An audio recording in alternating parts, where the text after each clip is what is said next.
Hey there, warriors. Brooke here. All right, so who has ADHD and who has so much trouble with organizing?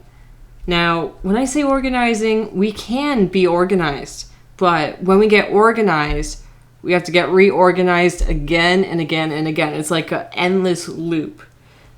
If you go through that, I'm saying that because I go through that. And let me tell you, so I've always wanted to be on top of things, have everything organized within my reach. I've always disliked having to dig up a pile just to find this one thing I misplaced.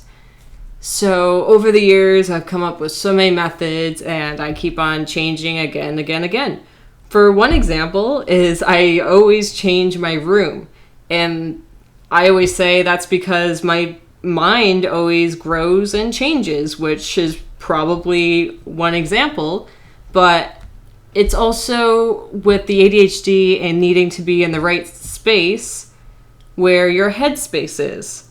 Because I believe our headspace is always constantly changing. So I would create this totally, completely organized way where then a few weeks or even a month later, it would change. And I'd have to take all of that and completely change it to adjust it to how my brain is now.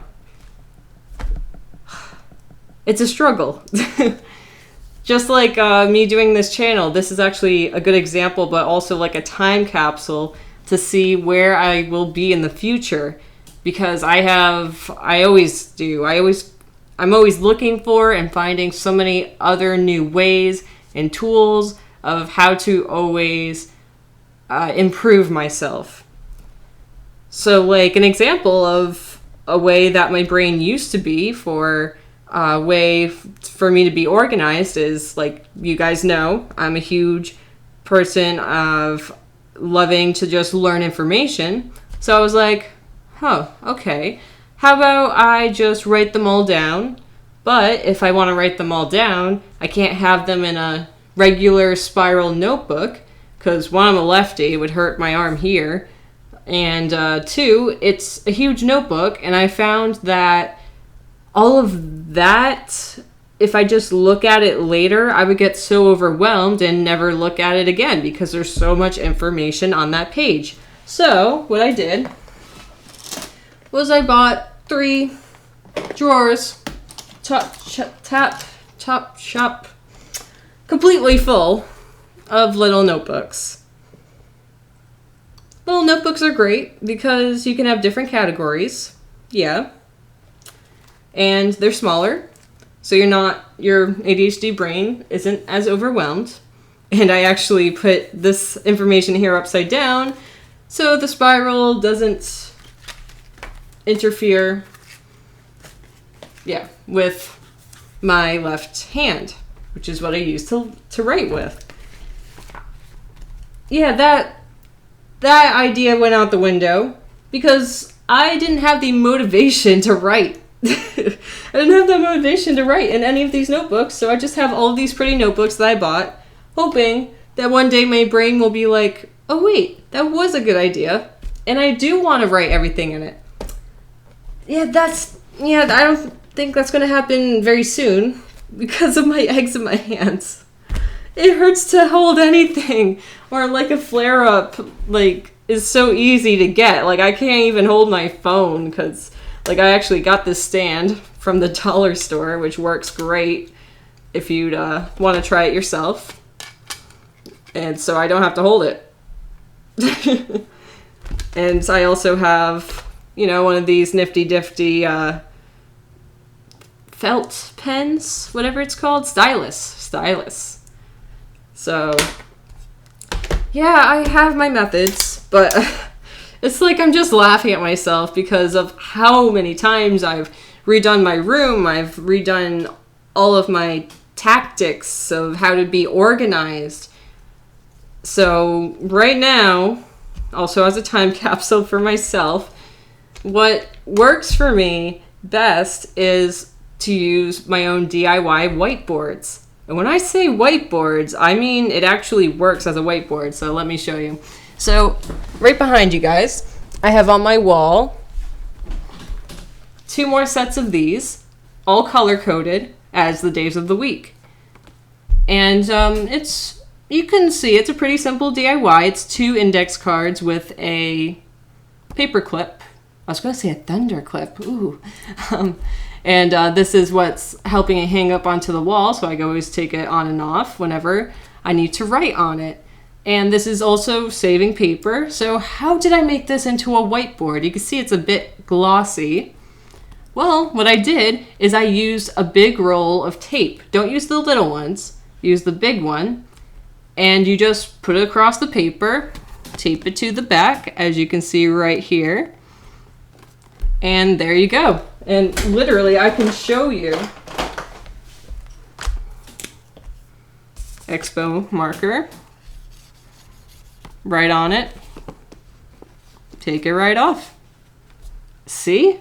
Like, honestly, I think that was a genius move on my part. Especially since it's like the days of the week, so I can always reuse it. Like, I think it's amazing to at least have a weekly calendar, you know, just to focus on each day of the week, and you know what's coming next on the next day, and what you did yesterday if you can't remember, blah, blah, blah, that kind of stuff. So that's my method. Another method that I think is brilliant is definitely keep a calendar. Not a calendar in your phone, although that is great to remind you of appointments and all of that stuff, but to keep a calendar of what's happening in your life, of like the highlights of each day. So it's like a time capsule, literally, of each and every day, where you don't need to like put, you know, pictures or anything away, which, I mean, go right ahead if you want to in the calendar, but I think I'm pointing there because my calendar is right there. But no, really, I find that so awesome and such a great idea. Just to have a personal calendar, just to write what happens each day, what's your favorite part of the day. So this is just full of those notebooks. Hopefully I'll use them. But since I'm not using those to put information in, I'm using Google Drive, and who isn't using Google Drive with how amazing it is, and it's all online. You have it on your phone. You can write whatever you want in that.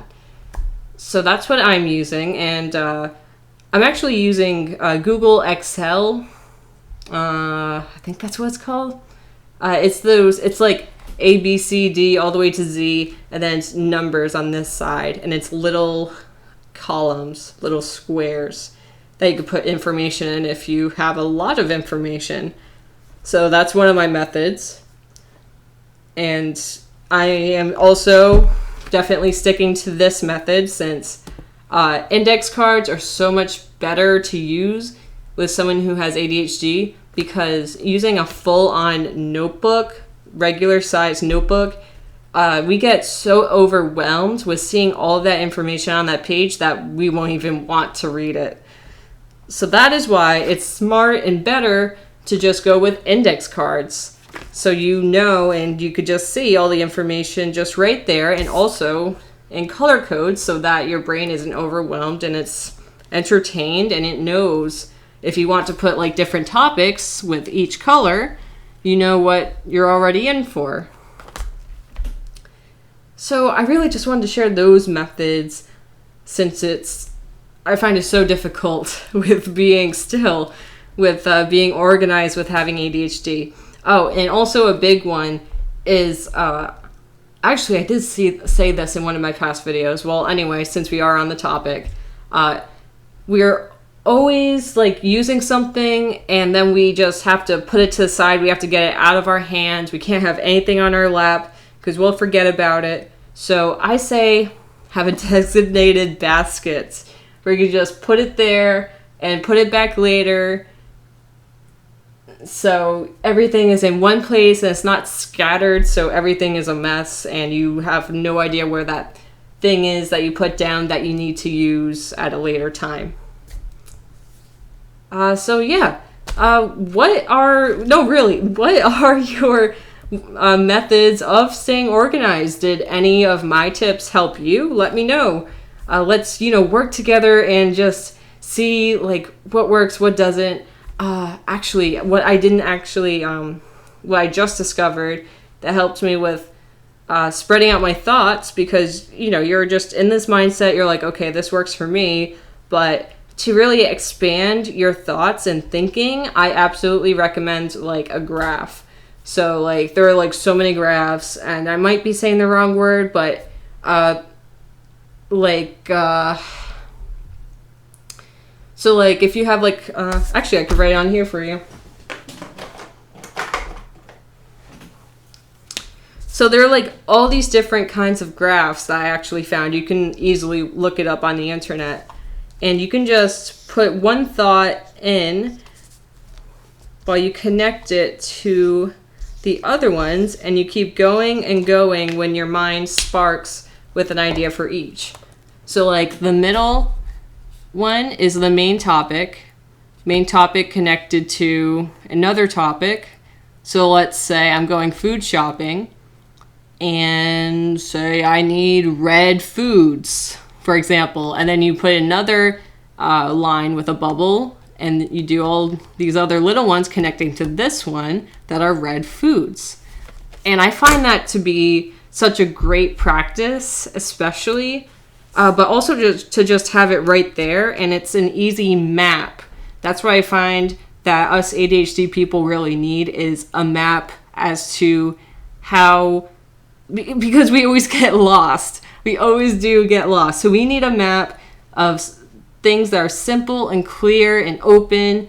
Just like one of these, there are like so many other different formats of this that I'm definitely going to try so as well, so that my videos on here are organized, because I always just come up whenever on the spot here, whatever sparks in my mind, and I feel motivated and inspired to talk about, which isn't bad, but it's always good to be prepared and to have all of your thoughts mapped out so you know what you're doing and you feel so much better and not stressed. So that is my advice for the day. Remember to comment down below, what do you use? What works for you right now? And you could probably, just like I'm going to, come back to this video, come back to your comment. My voice is starting to go. Go back to your comment and just see what you changed, or what works better for you in the future versus now. So that's definitely what I'm going to do. Put down below what works for you, and yeah, we can talk about it. Thanks for listening, guys. See ya.